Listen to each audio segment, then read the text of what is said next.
Bonjour la grande famille, vous allez très bien j'espère. Super. C'est toujours votre petit frère, Léon Star MC 229. Et je me suis permis d'être encore devant vous ce matin, c'est grâce au Père Céleste. Pour cela, je lui dis un grand merci. Bon, et mon enseignement d'aujourd'hui va se baser sur la gestion financière et comment gérer de l'argent. Comment gérer de l'argent pour avoir une stabilité financière. Parce que il y a beaucoup de personnes qui me posent souvent la question, mais Léon, je gagne de l'argent, mais je ne sais pas ce que je fais avec ça. Et puis, dans peu de temps, je me retrouve sans aucun sou. Mais qu'est-ce qui ne va pas? Vous voyez, en toute chose, il faut une programmation. Et dans la gestion des finances, il faut une programmation. Il faut une organisation exceptionnelle. Vous voyez? Donc, c'est ça que nous allons parler aujourd'hui. Et pour démarrer, je vais demander humblement à toute ma communauté, à toute ma famille, de prendre une feuille et un stylo. Et sur cette feuille, vous allez diviser la feuille en deux parties. Et la première partie, vous allez écrire les revenus, c'est-à-dire vos revenus. Et la deuxième partie, vous allez écrire vos dépenses. Vous voyez? Bon, après avoir fait ça, qu'est-ce que nous allons faire ensuite? Dans un mois, il y a d'autres qui sont des salariés. Vous allez écrire votre salaire, ce que vous prenez par mois. Il y a d'autres qui ont encore d'autres business pareils. D'autres ont des business en ligne et ça leur rapporte quelque chose par mois. Vous allez écrire ce que vous gagnez dans ce business. Il y a des jeunes filles et qui ont des petites amies qui les donnent de l'argent par mois. Vous allez aussi écrire parce que ce sont des revenus au fait. Donc, je vous en prie, ne laissez aucune partie, ne laissez aucun détail. Mettez tout ce que vous gagnez dans un mois. Mettez tout ce que vous gagnez dans un mois. C'est très important parce que l'exercice que nous allons faire aujourd'hui est très délicat. Et si vous prenez et si vous respectez très bien cet exercice, ça va changer beaucoup de vie. J'ai essayé de donner un enseignement sur ça au Mali, il y a de cela 2 mois. Il y a des gens qui sont en train de m'appeler aujourd'hui pour me féliciter. Vous voyez? Donc, c'est quelque chose que je vais aussi partager dans mon pays, mon pays, le Bénin. Je suis prêt à me sacrifier pour mon pays, le Bénin. Ouais, c'est tout à fait normal. Bon, après ça, après avoir numéroté et votre salaire, et si votre petit ami vous donne de l'argent par mois, vous allez aussi écrire. Si vous avez un business en ligne et ça vous rapporte quelque chose par mois, vous allez écrire. Donc, tout ce que vous faites et vous gagnez de l'argent par mois. Peut-être si vous êtes un apporteur d'affaires et ça vous amène quelque chose par mois et c'est quelque chose fixe, vous pouvez aussi noter ça. Bon, après ça, nous allons partir dans l'autre côté des dépenses. C'est là le grand problème.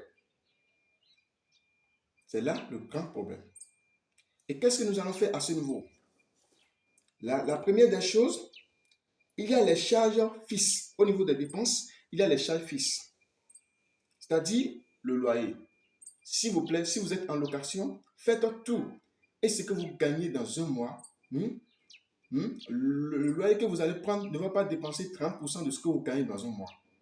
Si ça dépasse les 30%, donc vous êtes en train de vivre au-dessus de vos moyens.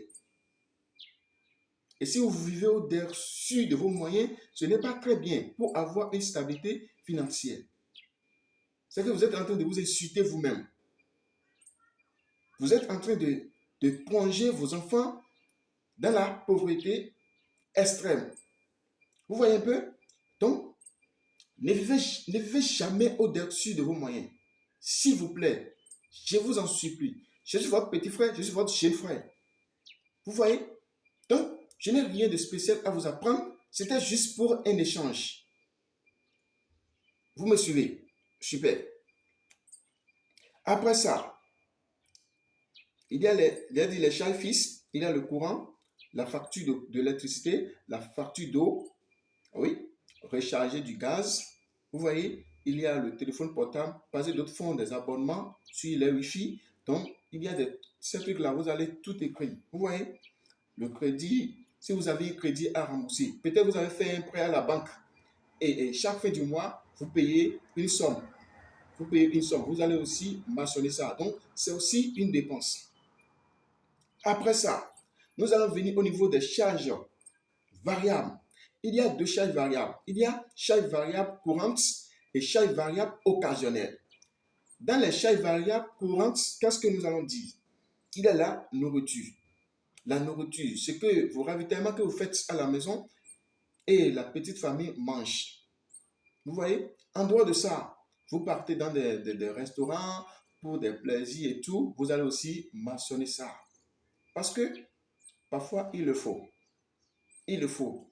Mais ne prenez pas ça comme une habitude. Ce n'est pas du tout bien. Pour aller dans les restaurants chics et tout, non, ce n'est pas trop conseillé.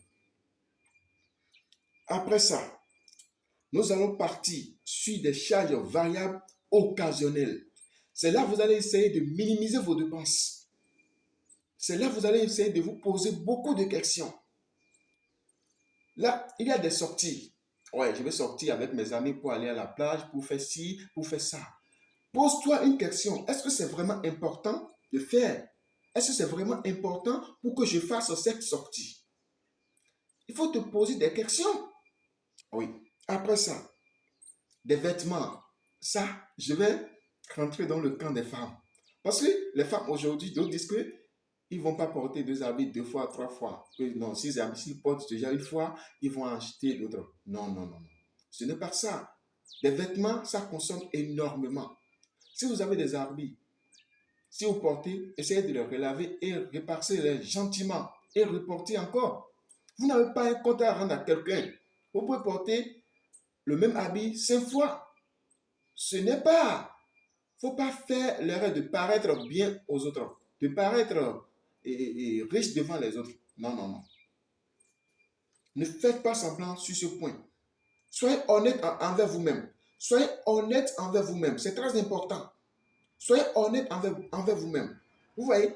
Donc, c'est un peu ça. D'autres disent les voyages.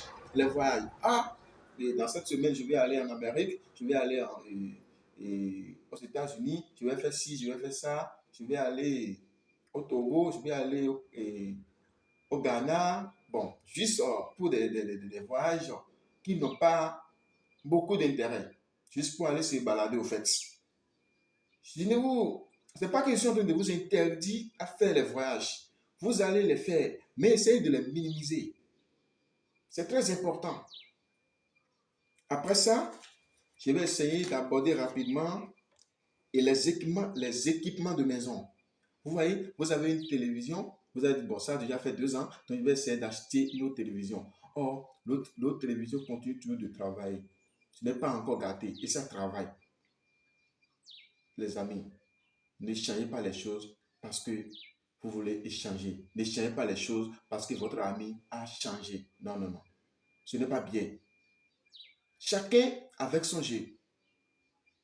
Chacun avec son jeu. C'est très important. Vous voyez, super. Donc, après ça, et nouveau divan, bon, je vais essayer de changer mes meubles. Voilà, et l'autre n'a aucun problème. Juste, vous voulez changer. Non, ce n'est pas bien. Pourquoi? D'autres disent que de réparer. Ceux qui ont la capacité de réparer quelque chose, ce n'est pas qu'ils n'ont pas de l'argent. C'est pour donner encore une seconde chance à cette chose, à cette dernière. Et c'est une loi. C'est une loi. Et Dieu même a recommandé. Il faut essayer de réparer. Pourquoi? Vous êtes ensemble avec votre femme dans une maison et il y a une situation. Pourquoi vous ne changez pas aussitôt la femme? Pourquoi vous ne changez pas aussitôt votre mari? Une fois qu'un problème surgit, pourquoi vous ne changez pas aussitôt votre mari? Pourquoi vous ne changez pas aussitôt votre femme? Et vous arrivez à trouver un terrain d'attente. Vous arrivez toujours à vous réconcilier. Vous voyez? Donc, essayez de donner une seconde chance à cet objet aussi. C'est très important. Ouais. Donc, C'est ce que j'ai à partager avec vous. Donc, essayez de faire ces listes-là. Je sais que dans la prochaine vidéo, je vais vous éclaircir beaucoup de choses. Oui, parce que je ne veux pas que la vidéo soit très longue. Je vais essayer d'être un peu bref. Oui. Et aussi, parce que avant de faire toutes ces dépenses, je vais vous dire quelque chose. Vous allez tout faire et vos dépenses ne vont jamais ne vont jamais dépasser vos revenus. Ce que vous gagnez dans un mois, toutes les dépenses que vous avez eu à faire dans le mois, vous allez faire l'effort pour que ces dépenses ne dépassent pas vos revenus. Sinon, vous allez partir vous endetter. À chaque fois que vous endettez pour combler ce vide, vous n'allez jamais évoluer. Vous n'allez jamais avoir une stabilité financière. Parce que un homme, des gens de la classe faible, doit tout faire pour épargner au moins 10% de leurs revenus mensuels. Vous voyez? Et les gens de la classe moyenne doivent tout faire pour épargner au moins 25% de leurs revenus mensuels. Et les gens de la classe forte doivent tout faire pour épargner 40% de leurs revenus mensuels. Donc, c'est très important. Retenez ça. C'est tout ce que j'ai à partager avec vous aujourd'hui. Aujourd'hui, nous sommes le 1er avril 2023. C'est toujours votre petit frère Léon Star MC 229. Si vous avez quelque chose à me notifier, n'essayez pas de les notifier dans le commentaire. Si vous pouvez rentrer aussi dans mon inbox pour vos appréciations, pour vos corrections, pour tout, vous pouvez toutefois les faire. Je suis ouvert à toute suggestion, en fait. Je suis ouvert à toute suggestion, en fait. Merci beaucoup. Shalom, shalom.